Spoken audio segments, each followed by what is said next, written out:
多彩ですよね。上を攻めてたかと思うと下ね、ついてきますからね。今取りました。さあ、ひっくり返して、さあ、ここでテイクダウン取りましたね。ですよね。ランディ・クートワからテイクダウンを奪いました。4.5 キロ差。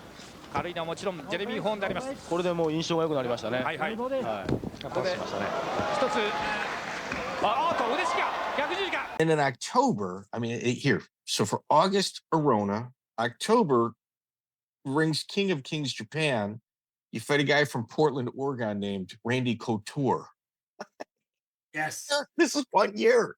This is 1 year. This is a career for most people. Yeah. That was a kind of slow year for me. Yeah. So that was another fight where Monty kind of screwed me for the in Japan. Yeah, Monty's ruined my career. But have you talked to Monty about it? You ever heard him talk about this fight? Yeah, he did. The judging? Did he explain that to you? Yeah. So the way the judging in Japan, they used to judge fights. They didn't quite understand how it works. So typically, if you have a fight that goes to a decision, and let's say two judges declare it a draw, and the third judge pulls it for fighter A, what should that fight be declared? What's the result of that? Draw. Fight? That's a draw. Majority draw. Majority draw. For sure. Easy. Yeah.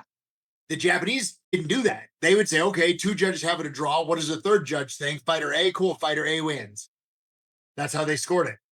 So Monty went to them and he goes, look, you guys are doing this wrong. You don't understand how judging works. It's a majority decision. So whatever two judges agree, that's what does it. So then I go in to fight Randy and we go to the decision. We go 3 rounds back and forth, and 2 judges had it a draw and 1 judge had it for me. Oh. And so, of course, we go into overtime because now they understand judging. They're like, well, majority draw. We go to overtime. And then he wins the overtime because I was exhausted. So, yeah, Monty screwed me again by telling them how the judging works. So Couture at this point was just kind of new to the game, but really figuring it out. I've always heard he's like he's got unhuman strength. Is it strength or is it angles? It's a little bit of both. There's like isometric strength versus like, I don't know what you'd call it, dynamic strength. But like, there's a difference between, let's say, being able to bench press 400 pounds and being able to take 500 pounds and hold it an inch off your chest for 30 seconds. See what I'm saying? There's like a level of immobility to strength. Does that make sense? Yeah. So like when I was grabbing him and we were grappling, like he didn't seem like excessively powerful. He's certainly a strong guy. Don't get me wrong. But like when he would grab me and I would try to move his arm, like, God damn it, I can't move his arm. You know, I guess that kind of amounts to the same thing. But like when I would push him around, I could move him, but trying to, you know, access his arms and limbs and stuff like that, I'm like, fuck, you know, maybe a little bit of positioning, maybe a little bit of leverage and angles, but also just a level of isometric strength that was pretty impressive. I guess that comes down a lot of times too to conditioning, right? Because as you get more tired, your muscles are going to be a little more pliable. We'll say a little easier to move when a guy's tired. When you don't get tired and you can maintain that high level of resistance, I guess. Yeah, Randy was over at Raw Team with Rico Chiapparelli.